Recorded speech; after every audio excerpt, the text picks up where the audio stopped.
అందరూ కూడా అందరూ బాగున్నారా? దేవుని దయ వల్ల దేవుని కాపుదల మన మీద ఉంది. దేవుడే మన నిత్యము కాచి కాపాడే దేవుడు. మనం ఎప్పుడో ఒక వచనాన్ని గుర్తుపెట్టుకోవాలి. ఏంటో వచ్చింది చెప్పండి. ఇశ్రాయేలు కాపాడువాడు కునుకడు నిద్రపోడు. ఇశ్రాయేలు కాపాడువాడు కునుకడు. అటువంటి అనుభవంలో మనం ఎల్లప్పుడూ కూడా దేవుని మీద ఆధారపడి దేవుని స్తుతించుకోవాలి, దేవుని గణపరచుకోవాలి. మనం చదువుకున్న భాగం చూడండి. యోహాను సువార్త 4వ అధ్యాయం 23వ వచనం. దగ్గరగా చదవండి.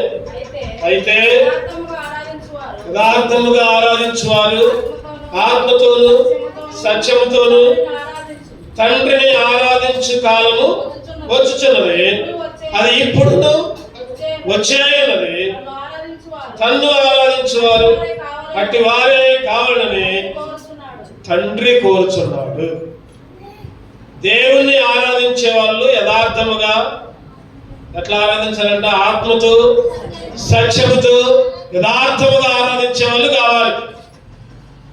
దేవుణ్ణి ఆరాధించడం అంటే వారమంతా 6 రోజులు మన ఇష్టం వచ్చినట్టు జీవించి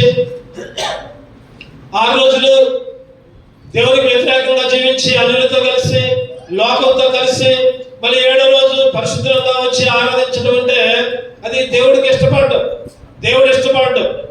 దేవుడు ఎటువంటి ఆరాధన ఇష్టపడుతున్నాడంటే ఆత్మతో సత్యముతో ఆరాధించే వారిని దేవుడు ఇష్టపడుతున్నాడు. తండ్రి కోరిక. ఏ కోరిక అంటే అది చెప్పండి. తండ్రి అంటే ఏదంటే దేవుడు. దేవుని కోరిక, తండ్రి కోరిక యథార్థముగా ఆరాధించాలి. మన కోరికలు ఏంటి చెప్పండి. చెప్పండి మీ కోరికలు ఏంటంటే ఒక్కొక్కరు అడిగితే ఒక్కొక్కడు చెబుతారు. చెప్పండి. ఒక్కొక్కరు అడిగితే ఒక్కొక్కడు చెబుతారు. నన్ను అడిగితే నేనేం చెబుతున్నాను, తొందరగా మందిరం కట్టుకోవాలని కోరుకుంటుంది. మరి ఒక్కొక్కరు అడిగితే ఒక్కొక్కరు నాకు మంచి ఆరోగ్యం కావాలని కొందరు, లేకపోతే మంచి ఉద్యోగాలు కావాలని కొందరు, పిల్లలకు మంచి వివాహాలు కావాలని కొందరు, లేకపోతే పిల్లలకు ఉద్యోగాలు కావాలని కొందరు, మంచిగా పాస్ కావాలని మంచి మార్కులు రావాలని కొందరు, తర్వాత మంచిగా పంటలు పండాలని కొందరు, ఇంకా రకరకాలుగా కోరుకుంటారు. అవునా కదా? చెప్పండి. అంతేనా? లేకపోతే ఇంకేమో కోరుకుంటారా? కానీ దేవుడైతే ఏం కోరుకున్నాడంటే చెప్పండి, ఆత్మతో సత్యముతో ఆరాధించే వాళ్ళు కావాలని కోరుకుంటున్నాడు. 100 మంది కాదు కావాల్సింది దేవుడికి. 100 మంది మందిరానికి రావడం కాదు కావాల్సింది, లేకపోతే 1000 మంది మందిరానికి రావడానికి కోరుకోవట్లేదు దేవుడు. లేకపోతే అన్ని ఆర్భాటాలు హంగులు, లేకపోతే మ్యూజిక్లు, లేకపోతే ఇంకా అయ్యో పెట్టుకొని స్థుతించాలని కోరుకోవట్లేదు దేవుడు. హృదయపూర్వకంగా ఎంతమంది ఉన్నారు, యథార్థముగా ఎంతమంది ఉన్నారు, ఆత్మతో సత్యముతో ఆరాధించే వాళ్ళు ఎంతమంది ఉన్నారు, అట్టి వారు కావాలని అదే ఉంది అక్కడ. అట్టి వారు కావాలని తండ్రి కోరుకుంటున్నాడు. అట్టి వారు కావాలని తండ్రి కోరుకుంటున్నాడు. మన తండ్రి ఏ విధంగా కోరుకుంటున్నాడు? ఈరోజు ఒక బ్రదర్ ఉన్నాడు, నాకు తెలుసు. ఆ బ్రదరు వారం మొత్తం తాగుతాడు, తిరుగుతాడు, వారం మొత్తం బూతులు తిడతాడు, వారం మొత్తం అన్యులతో సహవాసం చేస్తాడు, అన్యులతో కలిసి ఉంటాడు. మళ్ళీ ఆదివారం వచ్చేసరికి చక్కగా పాటలు పాడతాడు, చక్కగా ఆరాధన చేస్తాడు. భలే పాడుతున్నాడు. కొత్తలు చూస్తే ఎంత చక్కగా పాడుతుందో అని అనుకుంటాడు. ఈ వారం రోజులు చేసే సంగతులు కనపట్ల. బ్రదర్సే కాదు, సిస్టర్స్ కూడా చాలా మంది ఉంటారు, లేడీస్ కూడా చాలా మంది ఉంటారు. ఇష్టం వచ్చిన తగాదాలు పెట్టుకుంటారు, ఇష్టం వచ్చిన జీవితం జీవిస్తారు, ఇష్టం వచ్చిన మాటలు మాట్లాడతారు. మళ్ళీ ఆదివారం దేవుని సన్నిధిలో గడుపుతారు. దేవుడు అటువంటి వారిని అసలు ఇష్టపడడు. అందుకనే ఖచ్చితంగా మాట చదువుతున్నా. తండ్రి ఏం కోరుకుంటున్నాడంట? తన్ను ఆరాధించువారు అట్టి వారే అంటే యథార్థంగా ఉండాలి, ఇంకా ఆత్మతో సత్యముతో ఆరాధించే వాళ్ళు కావాలి. అట్టి వారు కావాలని తండ్రి కోరుకుంటున్నాడు. అసలు తండ్రి మనెవరు చెప్పండి. ఆయన తండ్రి అయితే మనెవరు చెబుతారు? మనెవరు? పిల్లలు. అది కరెక్ట్ మాట. అది కుమారులు కాదు, కుమార్తెలు కాదు, పిల్లలంటే అందరూ వస్తారు. ఆయనేమో తండ్రి అయితే మనమేమో పిల్లలం మనం. ఈ లోకంలో మనందరూ కూడా లోకంలో ఉన్న వాళ్ళందరూ కూడా పిల్లలు. మన తండ్రి ఒకడే, ఆయనే దేవాతి దేవుడు, రాజుల రాజు, ప్రభు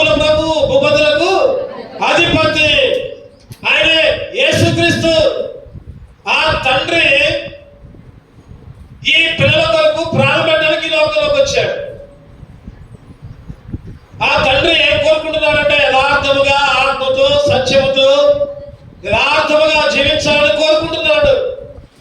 ఈ రోజుల్లో ఏం రోజులు అంటారు? ఈ రోజుల్లో చెప్పండి, ఏం రోజులు అంటారు? శ్రమ దినాలు అంటారు. ఇంకా ఇంకా లెంట్ డేస్ అంటారు. లెంట్ డేస్ అంటే ఉపవాస దినాలు. బైబిల్ ఎక్కడ రాయబడాల శ్రమ దినాలు, 40 రోజులు శ్రమ పొందాడని బైబిల్ ఎక్కడ రాయబడాల, ఉపవాసాలు ఉండాలని బైబిల్ ఎక్కడ రాయబడాల. కానీ కొంతమంది ఏం చేస్తున్నారంటే దీన్ని ప్రోత్సహిస్తున్నారు. ఉపవాసాలు ఉంటున్నారు, మంచిదే. శ్రమ దినాలను దేవుని స్థుతిస్తున్నారు, మంచిదే. కాదట్లా. అంతకంటే ముఖ్యంగా ఈ 40 రోజులే కాదు ముఖ్యం. ఈ 40 రోజులే కాదు ముఖ్యం, చనిపోయేదాకా ముఖ్యమే. ప్రతి రోజు కూడా ముఖ్యమే. సంవత్సరంలో ఎన్ని రోజులు ఉంటే అన్ని రోజులు ముఖ్యమే. ఈ 40 రోజులే దేవుని స్తుతించాలని, ఈ 40 రోజులే ప్రార్థన చేయాలని, ఈ 40 రోజులే ఉపవాసాలు ఉండాలని ఎక్కడ రాయబడాల. కానీ ఆచారాలను వెంబడిస్తున్నారు. అది కాదు తండ్రికి కావాల్సింది. తండ్రికి కావాల్సింది 10 రోజులు, లేకపోతే ఆదివారాలు, లేకపోతే పండగలు, లేకపోతే ఇంకా పబ్బాలు, లేకపోతే ఇంకా ఏదో కావాలని కోరుకోవట్లా. ఆత్మతో, సత్యముతో, యథార్థముగా ఆరాధించేవారు కావాలి. అట్టివారే కావాలని తండ్రి కోరుచున్నాడు. మనం పిల్లలు, ఎటువంటి పిల్లలు మనం చెప్పండి? ఎటువంటి పిల్లలు? బైబిల్లో కొన్ని వచ్చినారు, రెండు చూద్దాం. ఎటువంటి పిల్లలు అంటే మనం ద్వితీయోపదేశకాండం 32, ద్వితీయోపదేశకాండం 32, 20, 174 పేజీ నెంబర్. ఆయన ఇట్లా అనుకున్నాడు, నేను వారికి విముఖుడనై వారి కడపడి స్థితి ఏమగునో చూచెదను. వారు మూర్ఖ చిత్తము గలవారు, విశ్వాసము లేని పిల్లలు. ఏంటంటే మనం ఎటువంటి వాళ్ళం అంటే చెప్పాలి, అందరూ చెప్పాలి. మనం ఎటువంటి వాళ్ళం అంటే విశ్వాసము లేని పిల్లలు. అసలు నమ్మకమే లేదు. అసలు దేవుడు అంటే నమ్మకమే లేదు. విశ్వాసం అంటే ఏంటి చెప్పండి? విశ్వాసం అంటే ఏంటి? కనబడకపోయినా కనబడింది అని నమ్మటం, లేకపోయినా ఉన్నది అని నమ్మటం. ఎక్కడుంది ఈ మాట? చెప్తారా ఎవరైనా రిఫరెన్స్? ఎక్కడుంది ఈ మాట? ఏప్రిల్కి రాసిన పత్రిక, ఏప్రిల్కి రాసిన పత్రిక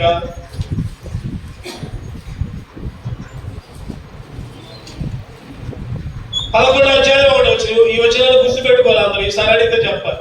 ఏప్రిల్కి రాసిన పత్రిక 11వ విశ్వాసం అన్నది నిరీక్షింపబడు వాటి యొక్క నిజ స్వరూపమును అదృశ్యమైనవి యున్నకు రుజువునై. అదృశ్యమైనవి, అదృశ్యం అంటే దృశ్యము కానివి, కనబడనవి అన్ని కూడా ఉన్నవి అంటానికి రుజువే విశ్వాసం. అయితే దేవుడు అంటున్నాడు కదా, బైబిల్ అంటుంది కదా, మనమందరము కూడా ఎట్లాంటి వాళ్ళం అంటే విశ్వాసము లేని, ఇంకో మాట ఉంది అక్కడ, మూర్ఖ చిత్తులు, మూర్ఖులు. ఎవరంట? మూర్ఖులంట. విశ్వాసం లేని మూర్ఖులు అంటే ఏంటి? మూర్ఖులు అంటే ఏంటి? ఎన్నిసార్లు చెప్పినా కూడా నేను నా ఇష్టం వచ్చినట్టు నేను చేస్తానే వాళ్ళు మూర్ఖులు అంట. ఎన్నిసార్లు చెప్పినా కూడా ఇగో నా ఇష్టం వచ్చినట్టు నేను చేస్తాను, వేరు నాకు చెప్పక్కర్లా, అసలు నువ్వు చెబితే నేను ఎన్నే అన్నావు. అటువంటి వాళ్ళని మూర్ఖులు అంటారు. అంటే మూర్ఖులు. తర్వాత ఇంకా విశ్వాసం లేని.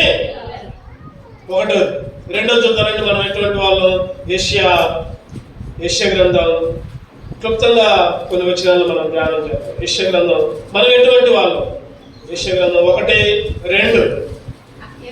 యెహోవా మాట్లాడుచున్నాడు, ఆకాశం ఆలకించు, భూమి చెవి, నేను పిల్లలను పెంచి గొప్పగారులుగా చేస్తుంది, వారు నా మీద తిరగబడి ఉన్నారు. తిరగబడ్డ పిల్లలు. రెండోదిగా ఎటువంటి పిల్లలు చెప్పండి? తిరగబడ్డ పిల్లలు. విశ్వాసం లేని పిల్లలు, మూర్ఖులు, విశ్వాసం లేని పిల్లలు. రెండవదిగా తిరగబడ్డ పిల్లలు. మూడవదిగా చూద్దాం అధ్యాయం 4 వచ్చిన. పాపిష్టి జనమా, దోషభరితమైన ప్రజలారా, దుష్ట సంతానమా, చెరుపు చేయి పిల్లలారా, చెరుపు చేయు పిల్లలారా, మీకు శ్రమ. మూడవదిగా ఇక్కడ 4 ఉన్నాయి. పాపిష్టి అంట, దోషభరితమైనంట, దుష్ట సంతానం అంట, చెరుపు చేసే పిల్లలు. చెరుపు చేసే పిల్లలు పాపిష్టులు, దుష్టులు. దోషభరితులు మన పాపాల చేత, దోషాల చేత చిక్కుబడ్డ వాళ్ళు, దుష్ట సంతానం అంటే అపవాది సంతానం, సైతాను సంతానం. ఈ 4 రకాల లక్షణాలు కలిగిన పిల్లలు మనం. చెరుపు చేయి పిల్లలమంట. ఎటువంటి పిల్లలమంటే చెరుపు చేయు. గుర్తుపెట్టుకోండి. యెషయా గ్రంథం 30 ఇంకోటి చెప్తాను. యెషయా గ్రంథం 30వ అధ్యాయం 1వ వచనం. యెహోవా వాక్కు ఇదే, లోబడని పిల్లలకు శ్రమ. ఎటువంటి పిల్లలంట? లోబడని పిల్లలు. లోబడటం అంటే ఏంటి? మాటలకు అంటే ఏంటి? దేవుడు ఎవరు మాట్లాడుతున్నాడు మనతో?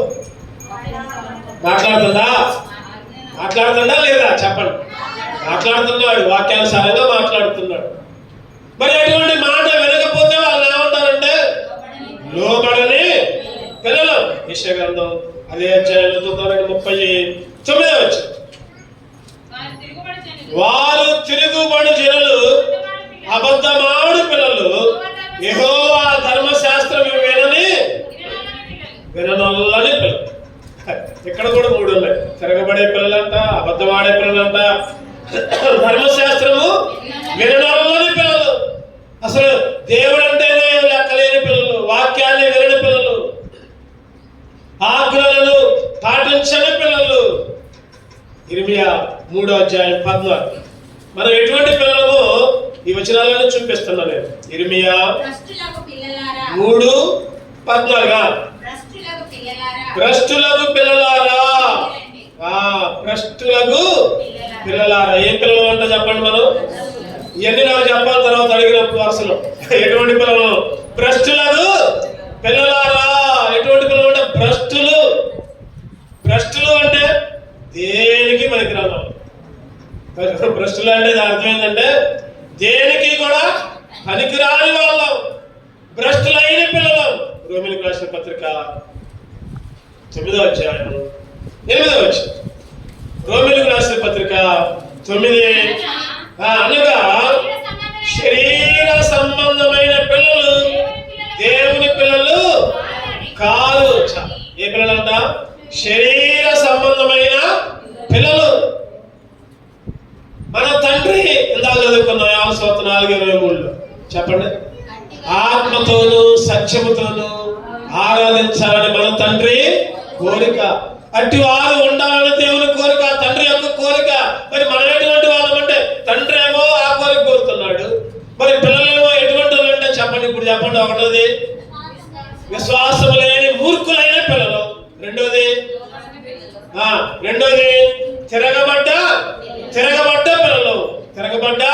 మూడోది పాపిష్టి జనం, దుష్ట సంతానం, దోషభరితమైన పిల్లలు, చెరుపు చేయి పిల్లలు. మూడోది లోబడనొల్లని పిల్లలు. నాలుగోది అబద్ధమాడే పిల్లలు. దోషభరితమైన తిరగబడ్డే పిల్లలు. ఇంకా ఆరోది ఏంటంటే చెప్పండి, భ్రష్టులైన పిల్లలు. ఏడవదిగా శరీర సంబంధమైన పిల్లలేమో ఇటువంటి వాళ్ళు. మరి తండ్రి ఎటువంటి వాడు? చూద్దామండి. క్లుప్తంగా కొన్ని వచ్చినారు. క్లుప్తంగా చూద్దామండి. యెషయా గ్రంథం 9వ అధ్యాయం 6వ వచనం. మన తండ్రి ఎటువంటి వాడు? మరి ఏదైనా మనకు శిశువు పుట్టెను, మన కుమారుడు అనుగ్రహించబడెను, ఆయన భుజముల మీద రాజ్యభారమును. ఆశ్చర్యకరుడు, ఆలోచనకర్త, బలవంతమైన దేవుడు, నిత్యుడగు తండ్రి. తండ్రి ఎటువంటి తండ్రి అంటే చెప్పండి. నిత్యుడగు, ఆలోచనకర్త అంట, ఆశ్చర్యకరుడు అంట, ఈ నిత్యుడగు తండ్రి. ఈ తండ్రి ఎటువంటి వాడు అంటే 6వ అధ్యాయం 1-2 వచనం ప్రకారం విషయాలు పరిశుద్ధుడు.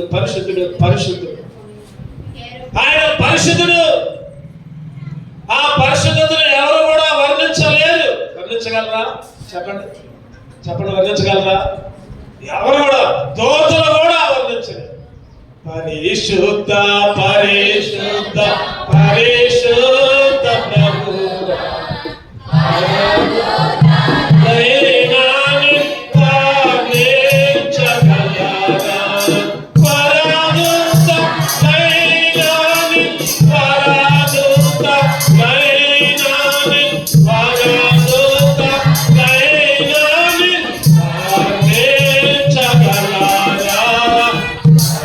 పరిశుద్ధ పరిశుద్ధ పరిశుద్ధ.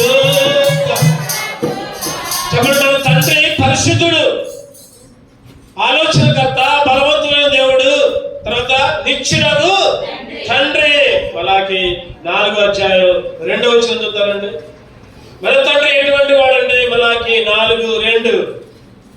అయితే నా నామందు భయభక్తులు గల వాళ్ళకు మీకు నీతి సూర్యుడు.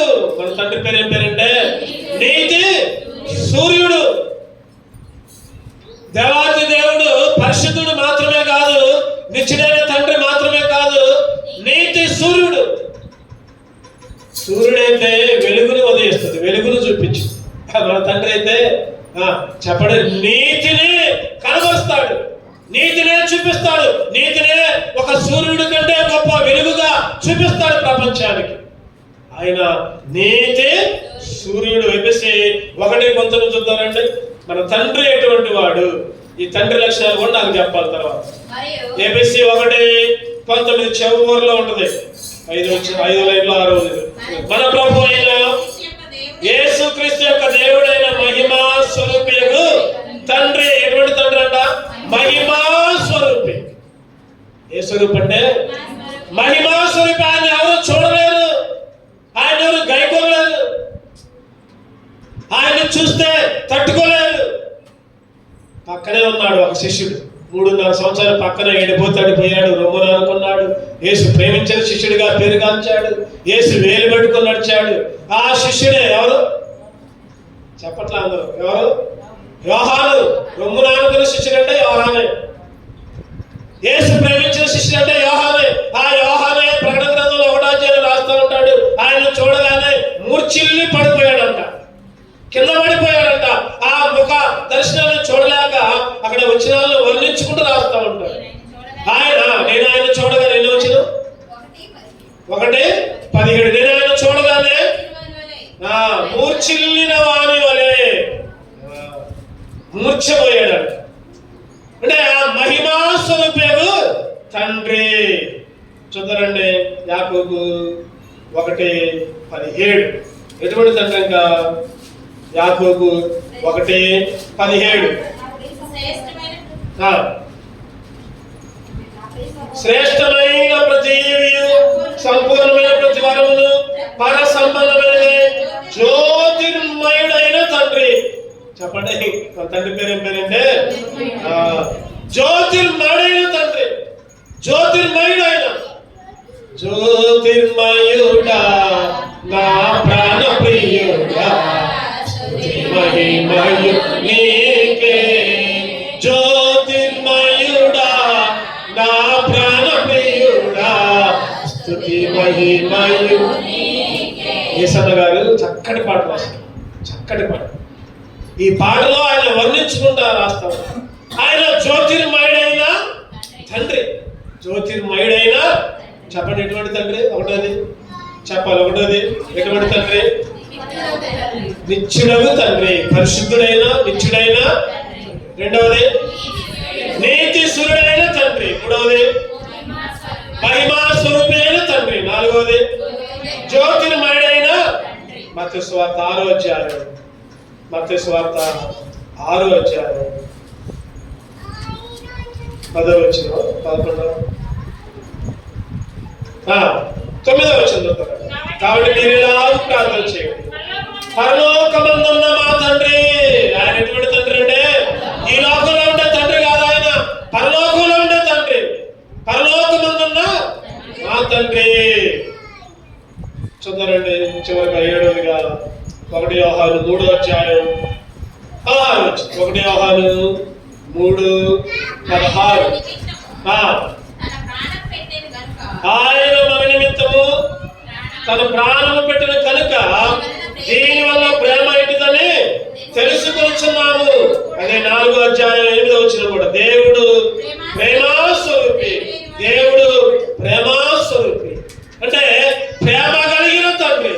ఎటువంటి తండ్రి అంటే చెప్పండి. తండ్రికి కూడా ఈ లక్షణాలు చెప్పారు. ఒకటోది నిత్యుడైన తండ్రి, పరిశుద్ధుడైన తండ్రి.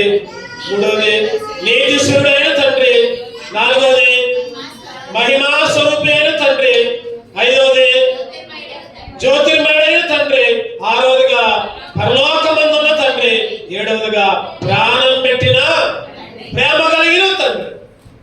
తండ్రి ఏమో 7 లక్షణాలు ఇటు పక్క ఉన్నాయి, ఈ పిల్లలేమో 7 లక్షణాలు ఇటు పక్క ఉన్నాయి. చెప్పండి. ఈరోజు మనమే ఒక తల్లిగా ఒక తండ్రిగా ఆలోచించుకో. నువ్వే ఒక తండ్రి, నువ్వే ఒక తల్లి. ఇటువంటి 7 లక్షణాలు కలిగిన పిల్లల్ని చూస్తూ ఊరుకుంటారా? ఏ లక్షణాలు చెప్పండి, మళ్ళీ ఒకసారి చెప్పండి. విశ్వాసం లేని ఊరుకులైన పిల్లలు, లోబడతాలనే పాపిష్టి జనం, దుష్ట సంతానం, దోషభరితమైన పిల్లలు, చెరుపు చేయని పిల్లలు, అబద్ధాలాడే పిల్లలు, తిరగబడే పిల్లలు, భ్రష్టులైన పిల్లలు, శరీర సంబంధులైన ఇటువంటి పిల్లలు మనకే ఉంటే, మన కుటుంబంలోనే ఉంటే, మన ఇంట్లోనే ఉంటే ఊరుకుంటామా? మనం ఊరుకుంటామా? అస్సలు కూడా. ఒకసారి చెబుతా, 2 సార్లు మా ఇంట్లో ఉండదు పోరా, అసలు ఎక్కడ ఉండదు పోరా. కానీ ఆ తండ్రి ఇటువంటి పిల్లల కొరకు, అటువంటి లక్షణాలు కలిగిన తండ్రి ఏం చేశాడంటే ప్రాణాన్నే అర్పించాడు, బలి అయ్యాడు, శిలువ మరణం పొందాడు. కాలంలో శిరలు, చేతుల్లో మేకులు, పక్కలో బల్లెం, తలలో ముళ్ళ కిరీటం, ముఖం మీద పిడుగుతులు, కొరడా దెబ్బల విప్పి మీద శరీరం అంతా ఉచ్చబడి గాయాలు. ఇందాక పాడపాడు, గాయాములం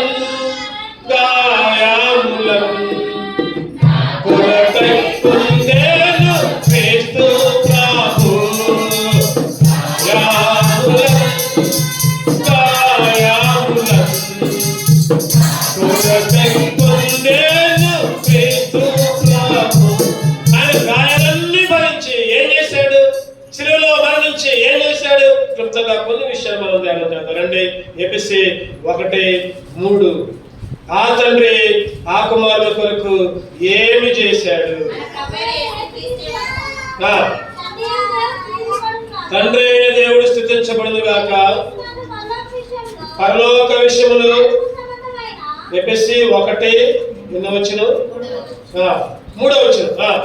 పరలోక విషయంలో ఆత్మ సంబంధమైన ప్రతి ఆశీర్వాదం ఆ తండ్రి ఈ పిల్లల కొరకు.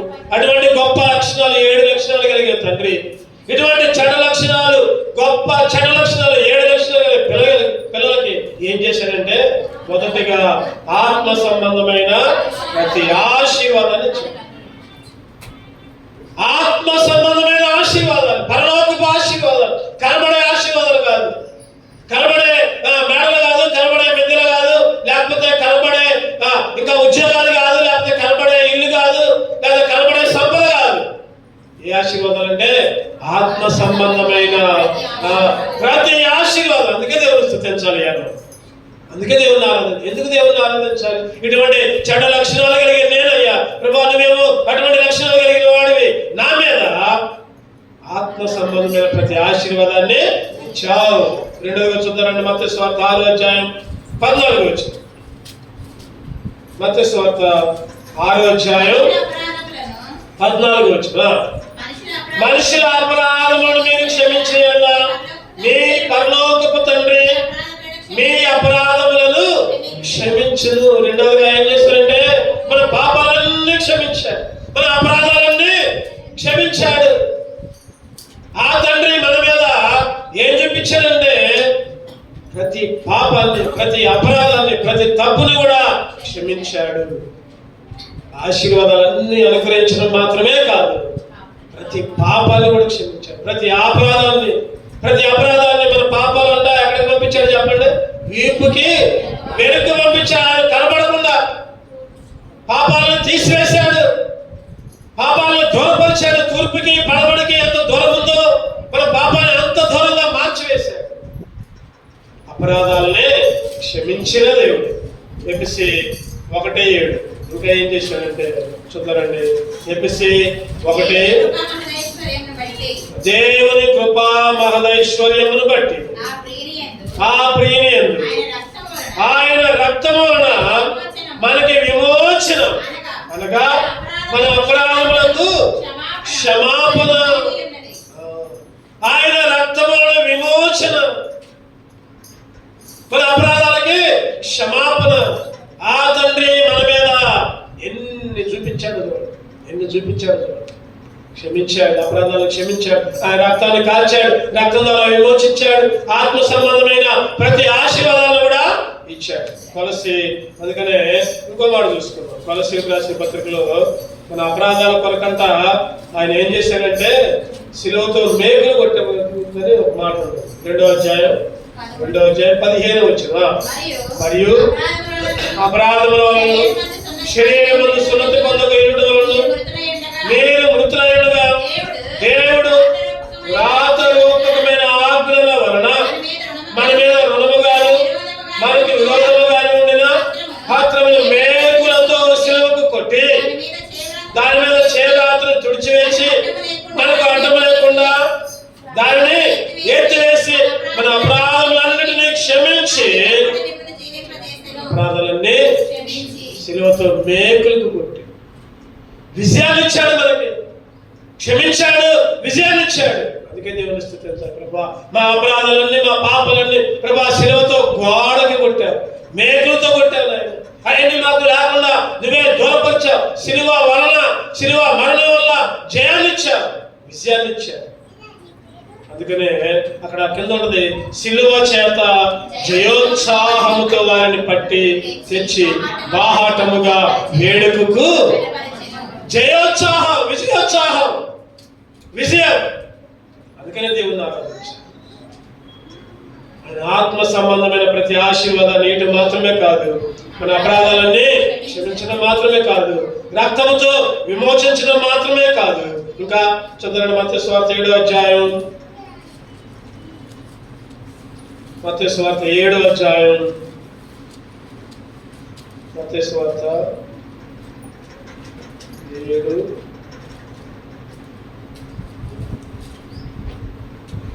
7 13, 14 చదవండి. ఇరుకు ద్వారమున ప్రవేశించుడి, నాశనమునకు పో ద్వారము వెడల్పును, ఆ దారి విశాలమైనది, దాని ద్వారా ప్రవేశించువారు అనేకులు. జీవమునకు పో ద్వారము ఇరుకును, ఆ దారి సంకుచితమైనది, దాన్ని కనుగొని వారు కొందరే. ఆ దారి ఇరుకుదారిలో ప్రవేశించే కొందరిలో నిన్ను చేర్చాడు ఆ తండ్రి. అందుకే దేవుని స్తుతించాడు. ఈ కష్టమైన కఠినమైన మార్గములు, ఇరుకు ద్వారములు ప్రభా ఆ కొందరిలో నన్ను కూడా ఉంచావయ్యా. అందుకే నేను ఆరాధిస్తాను. ఆ కొందరిలో నన్ను కూడా ఉంచావయ్యా. మంచి మార్గాన్ని, పరలోక మార్గాన్ని ఇచ్చాడు. చివరిగా ఇంకోటి చూద్దారండి, ఐదవదిగా చూద్దారండి. ఇంకా ఏంటంటే 103వ కీర్తన 13వ వచనం. ఎటువంటి తండ్రి అంటే ఏం చేశారంట ఆ తండ్రి? 103వ కీర్తన 103:13. తండ్రి తన కుమారులను జారిపడినట్లు యెహోవా తన యందు భయభక్తులు గలవారి ఎడల జారిపడును. యెహోవా తన యందు భయభక్తులు గలవారి ఎడల జారిపడును. జారిపడే తండ్రి. చెప్పండి, ఐదవదిగా ఏ తండ్రి అంటే జారిపడే తండ్రి. 5 అంతల ఆశీర్వాదాలు ఇచ్చాడు. 7 అంతల దుర్మార్గులు మనం, 7 అంతల శక్తి కలిగిన తండ్రి. ఈ 5 అంతల ఆశీర్వాదాన్ని దేవుడు మనకి ఇచ్చినందుకే ఆరాధించాలి. చెప్పండి, ఎటువంటి ఆశీర్వాదాలు ఇచ్చాడు? 1వదిగా ఆత్మ సంబంధమైన ప్రతి ఆశీర్వాదాన్ని ఇచ్చాడు. 2వదిగా మన అపరాధాలన్నీ క్షమించాడు. 3వదిగా ఆయన రక్తం వలన విమోచనించాడు. 4వదిగా మన పాపాలన్నీ త్వరపరిచి శిలువకి మేకులు కొట్టినట్టు కొట్టి విజయోత్సాహంతో మనల్ని. 5వదిగా ఇరుకు ద్వారంలో ప్రవేశించే పిల్లల్లో నన్ను కూడా. అందుకే దేవుణ్ణి స్తుతించాలి. ఎటువంటి తండ్రి, ఎటువంటి పిల్లలు, ఏం చేశాడు? 3 ప్రశ్నలు. ఎటువంటి పిల్లలు? 7 రకాల దుర్మార్గులు. మళ్ళీ నేను అన్ని చెప్పలే కానీ ఎటువంటి తండ్రి? 7 అంతల మహిమ కలిగిన తండ్రి. ఏం చేశాడు? 5 రకాలుగా చేశాడు. చెప్పండి, లేఖన భాగాల ప్రకారం దేవుని ఆరాధించుకున్నాం. రండి, పాడుకుంటూ అందరూ నిలబడి పాడుకుంటూ దేవుణ్ణి గణపరచుకున్నాం.